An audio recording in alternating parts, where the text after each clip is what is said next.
Hello my awesome students, welcome to the channel. Class 10th maths का chapter number 6 triangles का एक बिल्कुल नया कॉन्सेप्ट हम इस वीडियो में स्टार्ट करने जा रहे हैं।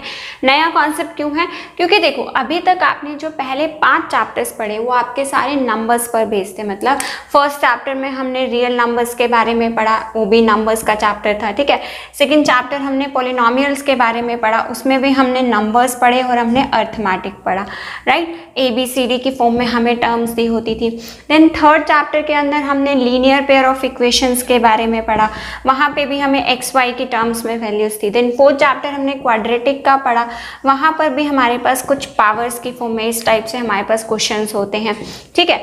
देन फिफ्थ चैप्टर हमारा अर्थमेटिक प्रोग्रेशन का था, AP का नंबर सीरीज का था, राइट।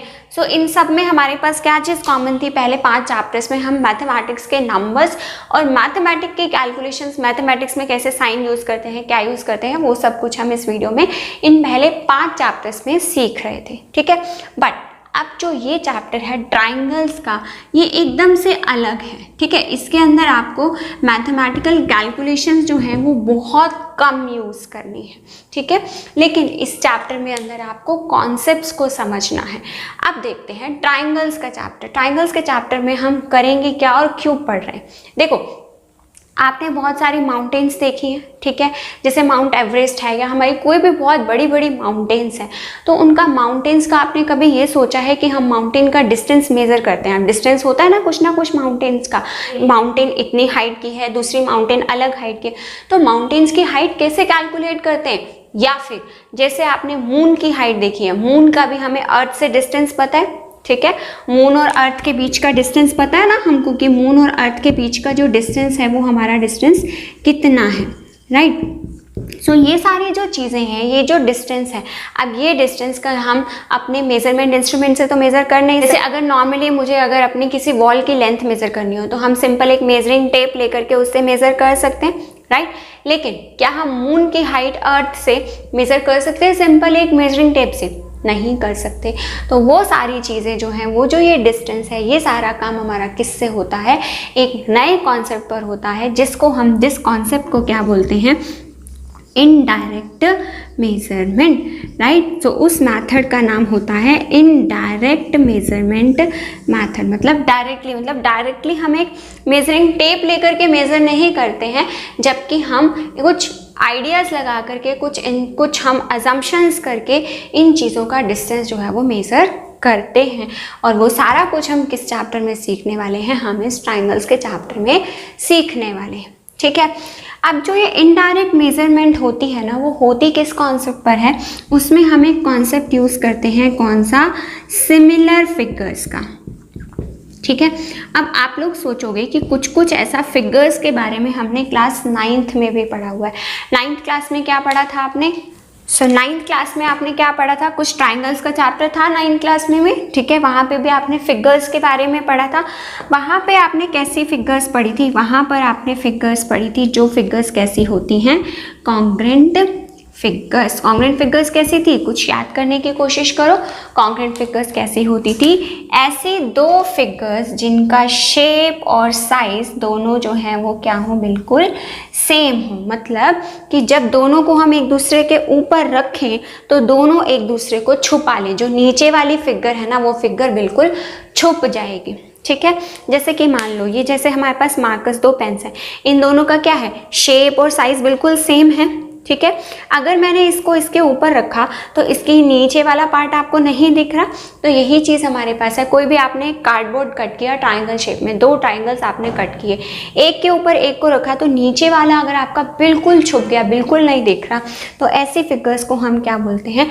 Congruent figures. मतलब जिनका शेप और साइज, 2 चीज़ें हैं, देखो, शेप भी प्लस साइज भी, दोनों कैसे होने चाहिए? सेम होने चाहिए, बिल्कुल सेम होने चाहिए, right.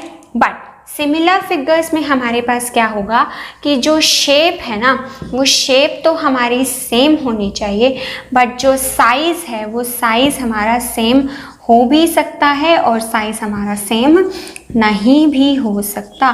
Size can be same और size can not B same, ठीक है। तो ऐसे फिगर्स को हम क्या बोलते हैं? Similar figures. सपोज हमारे पास एक सर्कल है, ये एक सर्कल है, एक सर्कल हमारे पास ये है, बिग सर्कल है, ठीक है। तो क्या है, इनकी दोनों की शेप सेम है, दोनों सर्कल्स हैं, लेकिन जो साइज़ है, मतलब जो देखो यहाँ पर जो इसकी रेडियस है, इसकी रेडियस आपको छोटी दिख रही है, इसकी रेडियस आपको बड़ी दिख रही है, ये बिग सर्कल दिख रहा है, तो साइज़ डिफरेंट है बट इनकी शेप जो है दोनों की क्या है, सेम है। सो दैट मीन्स ये दोनों कैसी फिगर्स हैं, सिमिलर फिगर्स हैं, ठीक है। सो नेक्स्ट, अब मैंने आपको बताया कि साइज सेम नहीं का एक एग्जांपल लिया, लेकिन मैंने आपको बताया कि दो चीज़ें हो सकती है, साइज सेम हो भी सकता है और साइज सेम इनका नहीं भी हो सकता। तो अगर साइज सेम होगा, सपोज ये है और एक बिल्कुल इसके सिमिलर बनाते हैं, ठीक है, बिल्कुल इसके सिमिलर बनाने की ट्राई किया मैंने, सपोज ये दोनों बिल्कुल सेम साइज़ के हैं और सेम ही इनका शेप है, तो ये दोनों कैसी हैं, ये दोनों को हम कॉन्ग्रेंट भी बोल सकते हैं, क्योंकि ये कॉन्ग्रेंट की कंडीशन को भी सेटिस्फाई कर रहा है और सिमिलर की कंडीशन को भी सेटिस्फाई कर रहा है, ठीक है। तो यहाँ से हम क्या रिजल्ट निकाल सकते हैं कि ऑल कॉन्ग्रेंट फिगर्स, मतलब जितनी भी कॉन्ग्रेंट फिगर्स होंगी, all congruent figures will be similar, ठीक है। कॉन्ग्रेंट फिगर्स को हम सिमिलर फिगर्स बोल सकते हैं, बट सिमिलर फिगर्स को हम कभी भी कॉन्ग्रेंट फिगर्स नहीं बोलेंगे, क्योंकि देखो ये सिमिलर फिगर्स हैं, ठीक है, ये हमको पता चल गया, लेकिन क्या ये कॉन्ग्रेंसी के दोनों कंडीशंस को सेटिस्फाई कर रही हैं, नहीं कर रही, शेप सेम है बट साइज इनका डिफरेंट है। तो similar figures can not be congruent, ये जो सिमिलर फिगर्स हैं ये can not be congruent, but congruent figures can be similar to each other, ठीक है। इतनी सी बात समझ में आई। नेक्स्ट देखो, नेक्स्ट आप लोगों ने कॉन्ग्रेंसी के लिए क्लास 9 में कुछ रूल्स पढ़े थे कि कब हम दो फिगर्स को कॉन्ग्रेंट फिगर्स बोलते हैं, ठीक है। वैसे ही सेम हमारे पास कॉन्सेप्ट्स हैं किसके लिए, सिमिलर फिगर्स के लिए, ठीक है। तो सिमिलर फिगर्स के लिए हमारे पास रूल क्या है कि कोई भी पॉलीगन, मतलब कोई भी फिगर हो, पॉलीगन का मतलब कोई भी फिगर हो जो हमारी क्या हो, एक क्लोज्ड हो, ठीक है। जैसे ये हमारी एक क्लोज्ड फिगर है, यह सर्कल है, ये हमारी एक क्लोज्ड फिगर है, तो किसी भी पॉलीगन के लिए उस पॉलीगन को, उन दोनों पॉलीगन्स को, दोनों फिगर्स को हम सिमिलर कब कहेंगे, जब वो हमारी दो कंडीशंस को सेटिस्फाई करेगा। सबसे पहली कंडीशन क्या है, that corresponding angles should be equal, corresponding angles should be equal, मतलब कॉरेस्पॉन्डिंग का मतलब क्या हुआ, आमने सामने वाले, मतलब जैसे देखो यहाँ पर क्या है, ये हमारे पास सपोज ट्राइंगल है ABC और ये ट्राइंगल है हमारे पास PQR ट्राइंगल है, जो ये वाला ट्राइंगल एंगल है B, इसके कॉरेस्पॉन्डिंग इधर वाला एंगल बन रहा है, ये वाला, तो ये दोनों एंगल्स इक्वल होने चाहिए, प्लस ये C और ये R, जिस तरफ C है उसी तरफ हमारा R है, ये दोनों भी आपस में इक्वल होने चाहिए, प्लस एंगल A किसके इक्वल होना चाहिए, एंगल P के इक्वल होना चाहिए। देखो मैं क्या कह रही हूँ कि एंगल B जो है वो एंगल Q के इक्वल होना चाहिए, एंगल C जो है वो एंगल R के इक्वल, और एंगल A जो है वो किसके इक्वल होना चाहिए, एंगल P के इक्वल। देखो ये जो डिनोशन बनाई है ना मैंने, इस तरह से L बनाया है थोड़ा स्लांटिंग टाइप, ये क्या होता है, एंगल, ये किसका सिंबल है, एंगल लिखने का, और ये हमने एंगल का नाम लिखा है, ठीक है। कॉरेस्पॉन्डिंग एंगल्स आपस में इक्वल होने चाहिए, ऐसा नहीं कि सारे एंगल्स इक्वल होने चाहिए, नहीं, कॉरेस्पॉन्डिंग ही इक्वल होने चाहिए। अगर B R के इक्वल है तो भी मैं इन दोनों ट्राइंगल्स को सिमिलर नहीं कहूँगी, सिमिलर तभी कहूँगी जब B किसके इक्वल होगा, Q के, C किसके इक्वल होगा, R के, और A किसके इक्वल होगा, P के। सेकेंड कंडीशन क्या है, दैट द कॉरेस्पॉन्डिंग साइड्स की जो रेशियो है that should be equal, corresponding sides की रेशियो शुड बी इक्वल, मतलब कि जो कॉरेस्पॉन्डिंग साइड्स हैं, जैसे कि मान लो अब कॉरेस्पॉन्डिंग साइड्स कौन सी बनेंगी, अगर एक साइड AB है तो इसके कॉरेस्पॉन्डिंग कौन सी साइड है, PQ है ना, तो इनकी रेशियो मतलब जब इन दोनों वैल्यूज़ को हम डिवाइड करेंगे, ये किसके इक्वल होना चाहिए, BC by QR, BC by QR, and this should be equal to AC by PR। तब ये हमारे दोनों ट्राइंगल्स क्या कहलाएंगे, दोनों ट्राइंगल्स कहलाएंगे सिमिलर टू ईच अदर। तब हम क्या कह सकते हैं, that triangle ABC is similar to triangle PQR, ठीक है। अब इसमें जो स्टूडेंट्स जनरली कंफ्यूज होते हैं वो होते हैं नाम लिखने में।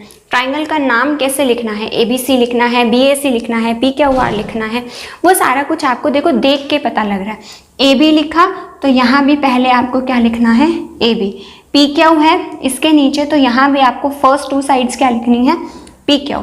देन BC है तो यहाँ पे आपने BC सेकेंड और थर्ड पोजीशन पर लिखा है, तो इसके नीचे जो QR है वो भी आप कहाँ लिखोगे, सेकेंड और थर्ड पोजीशन पर लिखोगे। ठीक है। जैसे सपोज करो, आपको एक एग्जांपल देती हूँ कि अगर मान लो मैंने बोला कि ट्राइंगल ACB सिमिलर है किसके, ट्राइंगल PQR के, ठीक है, या फिर PRQ कर लेते हैं, जो भी मतलब कुछ भी आप लिखो। यहाँ से अगर आपको कॉरेस्पॉन्डिंग साइड्स की रेशियो बतानी हो तो आप कैसे बताओगे, इसकी पहली दोनों साइड्स डिवाइड बाय इसके पहले दोनों name, AC by PR। This is equal to, अब इसकी दोनों की ले लो, इन दोनों की क्या है BC और इधर से क्या है हमारे पास QR। अब फर्स्ट और थर्ड मतलब AB बाय PQ, ठीक है। तो इस तरह से हमने इनकी नेमिंग करनी है, राइट। सो इतना हमारे पास सिमिलर ट्रायंगल्स का फर्स्ट एक्सरसाइज के लिए कॉन्सेप्ट है। आगे बढ़ते हैं अपनी फर्स्ट एक्सरसाइज पर। तो सबसे फर्स्ट क्वेश्चन में हमें सिंपल से क्वेश्चंस करने हैं 6.1 एक्सरसाइज में। Fill in the blanks with the correct options इसमें फिल करने हैं, ठीक है।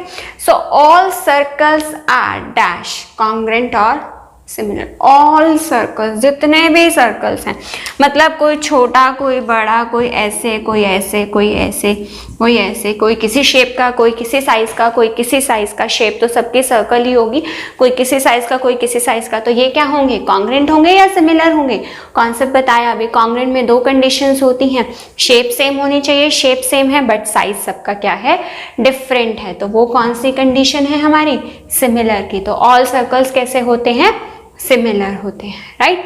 नेक्स्ट सेम कॉन्सेप्ट पर, all squares are dash. All square, सारे स्क्वायर, जितने भी स्क्वायर्स हैं, कोई स्क्वायर छोटा जिसकी लेंथ ब्रेथ छोटी है, ठीक है, ये भी स्क्वायर है, एक और बनाया ये भी स्क्वायर है, तो ये कैसे हैं हमारे, हैं तो स्क्वायर, शेप तो सेम है बट साइज क्या है दोनों का, डिफरेंट है, तो यानी कि ये भी कैसे हैं हमारे, सिमिलर हैं। Next, all dash triangles are similar. अब वो कह रहा है कि कौन से ट्राइंगल सिमिलर होते हैं, आइसोसेलेस या फिर इक्विलेटरल। आप खुद से सोच के देखो, सिमिलर की कंडीशन प्रूव करनी है आपने, मतलब कि सिमिलर की कंडीशन क्या है, देखो आइसोसेलेस जो ट्राइंगल्स होंगे वो हमारे पास क्या होंगे कि जिनकी हमारी 2 साइड्स तो इक्वल हों लेकिन तीसरी साइड जो है वो हमारी डिफरेंट हो सकती है। जैसे मान लो ये वाली साइड्स तो दोनों आपस में इक्वल हैं बट ये जो तीसरी साइड है वो हमारी अलग है। सपोज करो ये वाली साइड 2 है, ये भी 2 है, ये 4 है, तो ये भी कितनी होगी 4, क्योंकि आइसोसेलेस में 2 साइड्स तो इक्वल होती है ना, बट थर्ड साइड क्या होती है, नॉट इक्वल।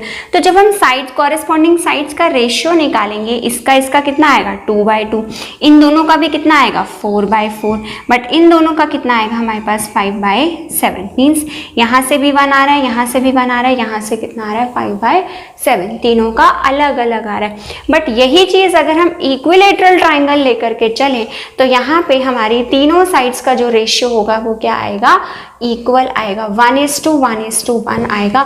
और इक्विलेटरल ट्राइंगल में आपको पता है कि सारे एंगल्स हमारे कितने के होते हैं, 60 डिग्री के, मतलब कॉरेस्पॉन्डिंग एंगल्स भी कैसे होते हैं, इक्वल होते हैं। तो यहाँ पर क्या कॉन्सेप्ट आ जाएगा, all equilateral triangles are similar. ठीक है, आगे बढ़ते हैं फोर्थ पार्ट पर।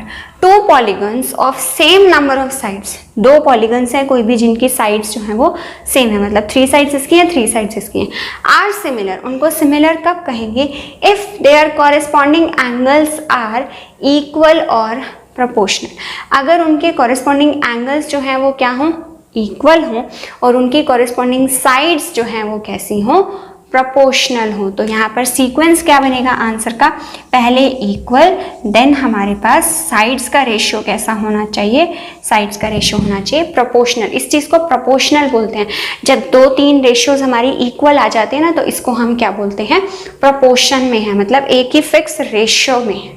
ठीक है, आगे बढ़ते हैं इसके सेकेंड क्वेश्चन पर। नेक्स्ट देखो, नेक्स्ट हमारे पास सेकंड क्वेश्चन क्या है। वैसे तो ऐसा क्वेश्चन एग्जाम में नहीं आता है, बट क्या आपके जनरल नॉलेज के लिए, आपके कॉन्सेप्ट पावर को स्ट्रॉन्ग करने के लिए क्वेश्चन है, जिसमें क्या है, give 2 different examples of pair of similar figures and non similar figures. आपको सिमिलर फिगर्स के पेयर्स के 2 एग्जांपल्स बताने हैं जो डिफरेंट हो कुछ, मतलब कि जैसे अभी तक तो हम सिर्फ ट्राइंगल्स और पॉलीगन्स के बारे में पढ़ रहे थे, उन्होंने पूछा है आपसे कुछ डेली लाइफ का एग्जाम्पल, ठीक है।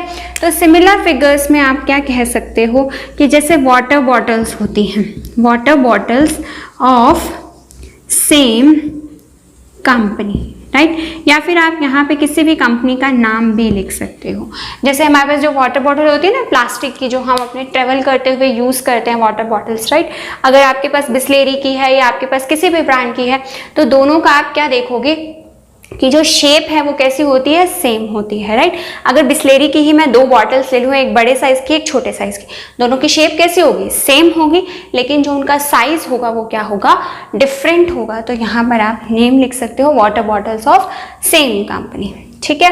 देन उसके बाद हमारे पास क्या है यहाँ पर, आप या फिर अगर पूरा सेंटेंस भी करना चाहो, water bottles of same company with same shape, ठीक है। ये वर्ड भी आप अगर ऐड ऑन कर दोगे तो इससे आपका 100% ये कैसी हो जाएंगे, दोनों फिगर्स कैसी हो जाएंगे, सिमिलर हो जाएंगे।